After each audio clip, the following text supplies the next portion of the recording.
I thought I already knew what I was going to say about the My Hero mobile game before I even started playing it. Turns out I was wrong. The game is way better than I imagined, but then I was also right. And somehow that made me even angrier. How's it going, folks? Welcome to a video where a boomer plays mobile games. Back in my day, video games were played on consoles, not phones. Anyone who's been around the channel for a while knows that I'm usually not a big fan of mobile. I don't like playing a game with touch controls. I feel like I'm giving up control for the comfort of playing on my phone, which ends up being a lot more uncomfortable for me. And on top of that, there's always a point where it feels like the progression just stops and you either grind like crazy for days or you pay them some money to speed up your process. Now, I've spent a lot of money on video games. I have no problem in paying to play, but not when there's no cap on how much money you can spend. So generally, I know that these games are not for me, and I highly oppose their business plan because I honestly think it's kind of gross. But nevertheless, I decided to give this game a shot because 1, it's a My Hero Academia game, and 2, Genshin Impact has shown me that this type of game can be done in a sensible way. In a way that can appeal to us as gamers and not just appeal to that lizard brain of ours that says, numbers going up, ooh, must get all the waifus. And it's probably worth mentioning that this isn't exactly a new game. It came out in Japan a year ago and it's only now made its way over here. And sure enough, as this game comes out in the West, there's a new mobile game coming out in Japan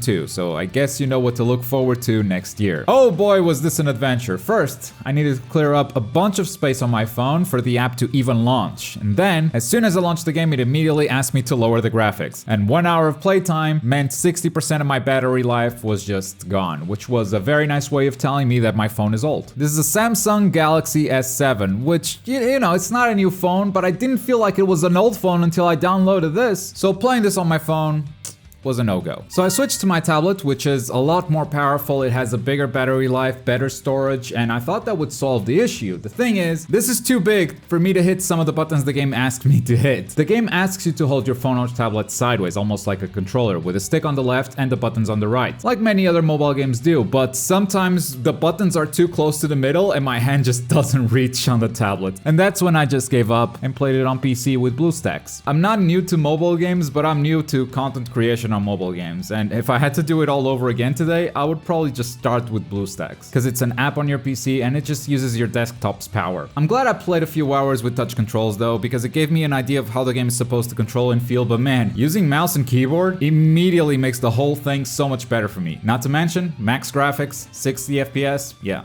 Let's use BlueStacks for the video. So the game starts and you are in charge of a hero agency. Your goal is to recruit and train heroes and take on missions, which is the perfect excuse for a gacha game. Recruiting heroes as in randomly pulling them. The game drops you in an open world and you usually talk to heroes that don't get a lot of airtime in the anime. And they send you on missions. These missions take place in smaller, more linear maps and usually feature a few combat encounters. And combat was the first thing that really drew me in. This system is cool as hell. Everyone has an attack button that does a combo along with 3 abilities and an ultimate. All of these make characters super unique and have their own playstyles and depth. The game gives you Deku, Kaminari, and Kirishima for free, and they're perfect examples of how distinct characters can play. Deku is fast, his first ability teleports to the opponent, you press it again to follow up with another attack. The second ability is a projectile that refreshes the cooldown on the first ability, and the third is a flurry of attacks. Kaminari is a ranged fighter, his attack button is projectiles, and he builds up a meter at the bottom of a screen that once it's full can be unleashed with his first ability for an enhanced attack. Kirishima is slower but hits really hard and of course relies a lot on armor and parries. There's a lot more to each character. Each one of them also has an awakening. They also have a dodge that if you time perfectly results in a counter attack that's also unique to each character. And then there's a talent tree and passive abilities for each one of them as well. I absolutely love how unique these characters are and it makes missions so much fun because you're constantly jumping from one character to the next and jumping between these playstyles keeps the game fresh and fun. Then you return to the open world and you can choose to keep going with the main quest or go and explore the city. Now, exploring the city is both good and bad. I think controlling the camera in mobile games sucks, just like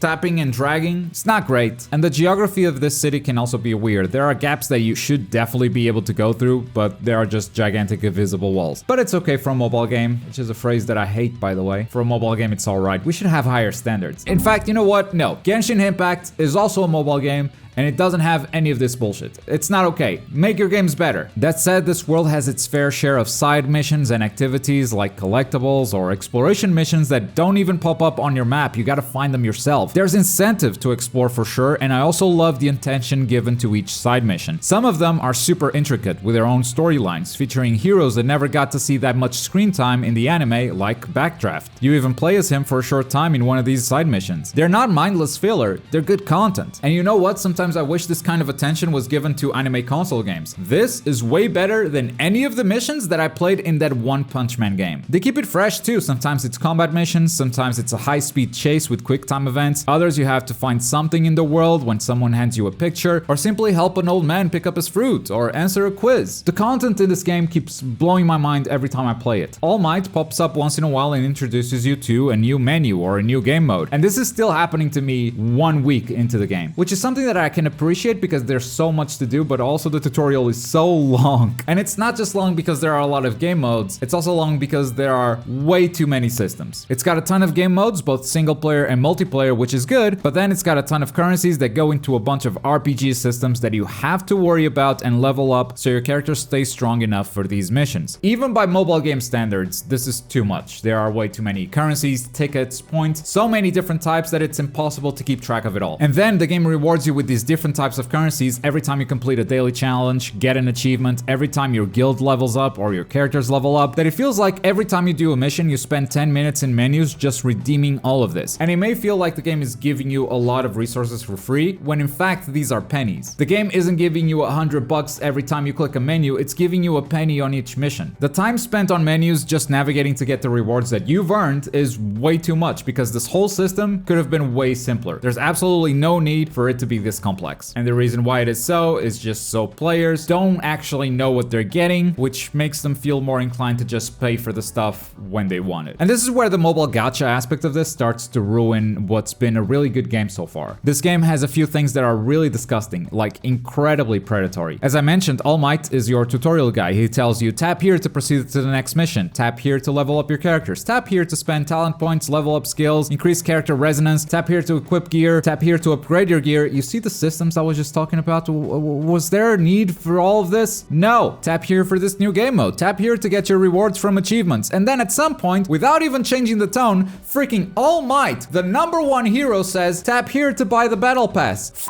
What now? This feels less like a tutorial and more like a scam at this point. I don't trust All Might anymore. Here's another example. There's a game mode where you cooperate with other players online to take down a boss. If you die, you can revive up to 5 times. And when the game is still in the tutorial, showing you this game mode, you can just revive for free. But then, you start spending coins every time you revive, which are the same coins that you can buy with real money that you use to get new characters, gear, and whatever else you want. So when you're in the middle of a boss fight and you die because you screwed up, you see a revive button, you're gonna hit it as fast as you can because you want to get back in that fight. You don't want to feel like you're letting your teammates down, so you hit that revive button, and before you realize it, you've already spent those coins. It's such an impulsive way to make you spend currency that it is not free, and I kind of feel like this game is full of that stuff. And if you're just starting out, this may not seem like a big deal because, like all gacha games, my hero gives you a ton of coins and other currencies at the start, but that currency will soon start to dry out. Nevertheless, the mere fact that it had such a cool co-op mode where you could party up and defeat different bosses was something that I wouldn't expect from a game like this. And the multiplayer modes don't end there. You've got other co-op challenges as well as a PvP arena battle system where they flatten the stats of every character so the RPG systems don't play a hand into the battles. It's all about player skill and counterplaying your opponent's characters. And you fight against these other players in real time, and since combat is fun, this actually kind of works. On its own, I don't think it has a ton of longevity, and if there's a bad connection, you're gonna have a really bad time dodging attacks, but as a game mode that exists amongst all of these different activities, it's really awesome. And I have the feeling that I'm still discovering new game modes or new activities to do. That's been the feeling with this game ever since I started playing it. It's way bigger than you would expect, way bigger than it has any right to be, and that's so refreshing to see in an anime game, mobile or otherwise. But the economy really ruins it. The monetization makes it a game that often doesn't want to be played. And if the game was bad, it would be easier to put it down and just forget about it, but I love it, which makes me even more upset. On your first day, you have the time of your life discovering the game, doing everything it has to offer. On the second day, you'll play for like an hour, and nowadays it only lets me play for about 30 minutes, and that's because of the stamina system. Too many activities in this game require stamina. The main quests, the co-op missions, everything that has level up resources or gear is going to require stamina, and it's easy to understand why. You can't have players farming because if they can farm, they won't pay you real money to get the stuff they want. But this is really too much. There are some game modes that don't require stamina, like the arena PvP mode for instance, but the game is so limited to what you can do without stamina that it feels like it gets old really fast. And again, maybe Genshin Impact has spoiled me because I feel like I could do a lot without stamina in that game. At the very least, it never stopped me from playing the story missions. But since the story missions in My Hero give you level up items, you need stamina to play them. And this is not how I enjoy games. Sometimes I may even play games 30 minutes a day, sometimes that's all the time that I have, but it's not because the game forced me to stop, which is exactly what's happening now every time I log in. And if a game can't respect my time when I chose to play it, then I'm just gonna move on to something else. I just finished Spiritfarer, Nier, Resident Evil 8, Returnal, and we have games like Ratchet & Clank, Guilty Gear Strive coming out really soon. And again, I don't mind spending money in those games because I know I'm paying for the product that I'm going to enjoy, but in gacha games like this, it feels like I'm paying to enjoy the next hour or two of my time with this game, and tomorrow I'll have to spend some more. In the middle of all these hot releases, I still gave My Hero a chance. I still chose to play it, and honestly, I'd still be playing it right now if it didn't constantly tell me to stop. And sometimes it even tells me to stop before I even start it. When you create a character, it becomes bound to a server. If that server is full when you log in, you can't just take your progression into another server. You either have to keep trying until you can actually log in, or you have to start over somewhere else. I'm also starting to feel that gacha curve catching up on me. Stuff is getting really expensive, so the progression has slowed down a lot, and it just feels like each day I'm not doing that much anymore. Even though there are still a ton of game modes to clear and to enjoy, and stuff that I would like to play, but the game won't let me. So in conclusion, I think this game is good, but it's not worth the grind. I love the combat, the unique movesets for each character. I love the content. There is so much to do while you have stamina, and it's good content too. It almost feels like a behind-the-scenes look at the life of a hero. Sometimes you fight villains, sometimes you're just feeding cats. They even created new villains with new quirks. They shine a spotlight on heroes that don't get that much airtime in the anime. It's a perfect match. It's a great concept for a My Hero game, but the business model is just something that I can't get past. I don't even mind pulling for characters. I don't even mind that side of the gacha. It's absolutely fine. I think the game gives you enough currency and tickets to get a few characters for free, and there are ways for you to work towards those characters without having to rely on the random drops. I think the game is very generous in that way, but it went way too far with other mobile game gimmicks. The number of currencies and RPG systems to upgrade is unnecessarily complex, the stamina system is too restrictive, and it makes your daily play sessions feel like they accomplish very little. So in a way, I already knew I was going to be disappointed with a My Hero mobile game when I started playing it. I just didn't expect it to be this good, which ended up hurting even more. Bottom line, I'd love to see this level of attention, creativity, and energy put towards something that's not so predatory. And at this point, I'm not even saying a console game, though that would be great, just something that's not as frustrating if you're a free-to-play player. Because what Genshin Impact taught us is that if you respect free-to-play, more people will spend time on your game and eventually might buy something, instead of driving away thousands of players because you keep gating their progress. But hey, the game is technically free, and I did enjoy it for like 2 or 3 days before I started hitting that stamina wall over and over. So if you have a chance, try it out and see if you like it. But overall, I think this video was more of a look at the industry and where Bandai is placing all their bets. That's just where the industry is moving, and I will keep checking it out, but if it keeps telling me not to play, there's plenty of other console games to enjoy. And as always, thank you very much for watching. My name's Globku, and I'll see you next time.